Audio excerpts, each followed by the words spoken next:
Hello friends and students, my name is Ritesh Rai from Rai Classes. Rai Classes को यदि अभी आप तक आपने सब्सक्राइब नहीं किया तो पहले प्लीज लाइक एंड सब्सक्राइब कीजिए सो डैट कि जो भी आपको इम्पोर्टेंट वीडियो है exam of point of view से जो भी लेटेस्ट वीडियो है आपको देखने को मिलेगी।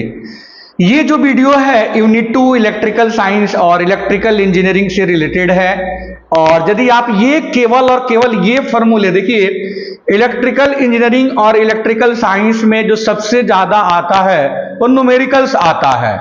न्यूमेरिकल्स के बाद डेरिवेशन आते हैं और ये मान के चलिए 40 to 50% आपके न्यूमेरिकल्स होते हैं। 30 और 40 के रेशियो में आपके डेरिवेशन होते हैं। 25 या 30% आपका क्या होता है, आपका थ्योरी होता है। तो आपको जो यूनिट 2 है उसमें केवल और केवल उससे न्यूमेरिकल्स ही आते हैं क्योंकि उसमें थ्योरी बहुत कम ही है आपका। ओके, तो यूनिट 2 के फॉर्मूले हैं, ये इंपॉर्टेंट फॉर्मूले हैं। यदि आप इन्हें याद कर लेते हैं तो सारे न्यूमेरिकल, क्योंकि जो भी न्यूमेरिकल्स आता है पेपर में वो केवल और केवल डायरेक्ट फॉर्मूले बेस्ड होता है। तो आप इसकी स्क्रीनशॉट भी ले सकते हैं, स्क्रीनशॉट लेकर के आप याद कर सकते हैं, है ना। तो पहला मैं डिस्कस कर रहा हूं formula for unsymmetrical waveform. Unsymmetrical waveform के लिए और मैंने डिस्कस किया है कि अनसिमेट्रिकल वेवफॉर्म का मतलब होता है जिसमें positive and negative part identical ना हो, उस वेवफॉर्म को बोलते हैं unsymmetrical. Like half wave rectifier, like full wave rectifier. Half wave का वेवफॉर्म क्या होता है, केवल और केवल पॉजिटिव मिलता है, नेगेटिव पार्ट नहीं होता है। तो उसके लिए एवरेज फार्मूला कैलकुलेट करने के लिए V average equal to 1/T 0 to T V into D theta. Symmetrical waveform जिसमें positive as well as negative दोनों हो, लाइक साइनसोडियल वेवफॉर्म, ये पॉजिटिव भी है नेगेटिव भी है और इक्वल और अपोजिट हो, उसके लिए V average equal to 2/T integration 0 से T/2 V into D theta. T क्या होता है, टाइम पीरियड। टाइम पीरियड क्या होता है, time taken to complete one cycle. Like sinusoidal waveform और कोसाइन के लिए जो टाइम पीरियड होता है वो 2π होता है। RMS के लिए जब हम RMS formula RMS value find करना हो तो इसमें हमें सिमेट्रिकल और अनसिमेट्रिकल से कोई लेना देना नहीं होता है क्योंकि प्लस का स्क्वायर प्लस होता है, माइनस का भी प्लस होता है।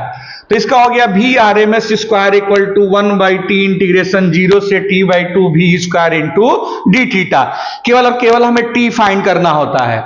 ये रिलेशन बहुत इंपॉर्टेंट है, relation for sinusoidal waveform. Average value और मैक्सिमम वैल्यू में V average equal to 0.637 V not.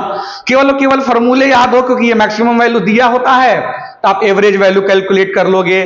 Similarly V RMS equal to क्या हो गया, V नॉट बाई रूट 2। तो जो साइनसोडियल वेवफॉर्म के लिए होता है वही फुल वेव के लिए होता है। मतलब average value, RMS value, form factor और पीक वेक्टर जो साइनसोडियल वेवफॉर्म का आएगा वही क्या आएगा, फुल वेव रेक्टिफायर का। HWR मतलब हाफ वेव रेक्टिफायर, इसके लिए क्या रिलेशन होते हैं, V average equal to V naught by pi. V naught क्या है, मैक्सिमम वैल्यू। हर जगह V नॉट जो है मैक्सिमम वैल्यू, इसको VP से डिनोट करते हैं और V मैक्स से भी डिनोट करते हैं। और RMS वैल्यू क्या होती है, V नॉट बाई 2। ये डिफिनेशन पूछा जाता है। Form factor, define form factor Kf से रिप्रेजेंट करते हैं, रेशियो होता है RMS value upon average value. Peak factor KP से डिनोट करते हैं, maximum value upon RMS value. ये ध्यान रखिए, बहुत कंफ्यूजन होता है इसमें।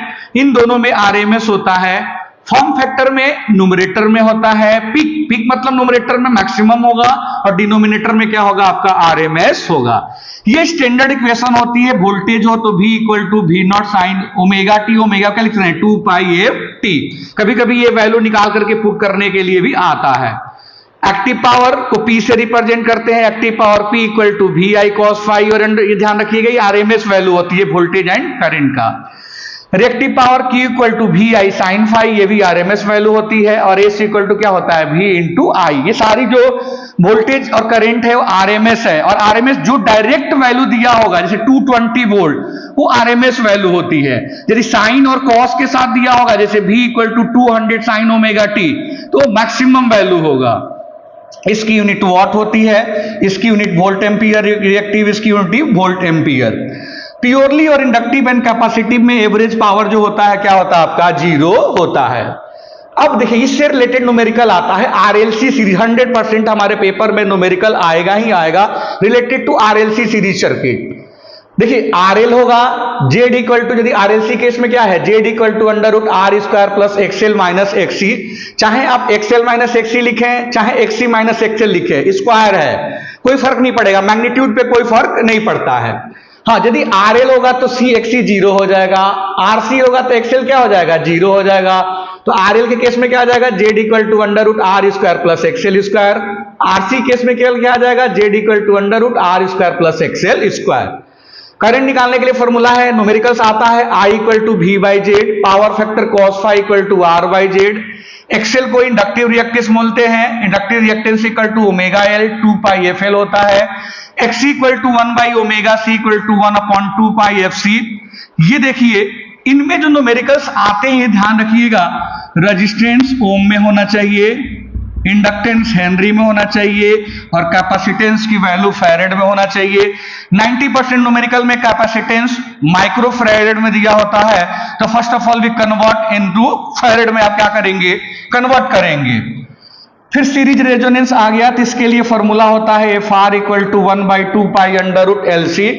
Quality factor Q F equal to 1 by R under root L by C. Current निकालने के लिए फॉर्मूला होता है सीरीज रेजोनेंस के इसमें I equal to V by Z, Z R के इक्वल तो होता है, तो वी बाई आर करंट की वैल्यू मैक्सिमम होती है, दैट्स वाई उसको हम लोग एक्सेप्टर सर्किट भी बोलते हैं।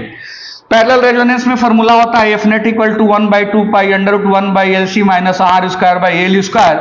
हमेशा जो याद रखिए पैरेलल रेजोनेंस का याद रखिए, और ये टर्म यदि आप 0 कर देते हैं तो ये सीरीज रेजोनेंस हो जाएगा। क्वालिटी फैक्टर की वैल्यू दोनों में सेम होती है, 1 by R under root L by C. एक रिलेशन और होता है quality factor equal to F r upon bandwidth. Bandwidth अभी डिफिनीशन अलग अलग है, बैंडविड्थ को डेल्टा एफ से डिनोट करते हैं। F1 को बोलते हैं lower half power frequency, F1 equal to F R minus R upon 4 pi L equal to F R minus delta F by 2। Delta F bandwidth होता है, F2 minus F1। F2 equal to यहाँ minus की जगह plus हो जाएगा, यहाँ भी क्या हो जाएगा, प्लस हो जाएगा। और पैरेलल रेजोनेंस के केस में करंट निकालने का फॉर्मूला होता है I equal to V upon L by R C. L by R C known as dynamic impedance, और इस केस में करंट की वैल्यू मिनिमम होती है, इसीलिए इसको हम लोग रिजेक्टर सर्किट बोलते हैं।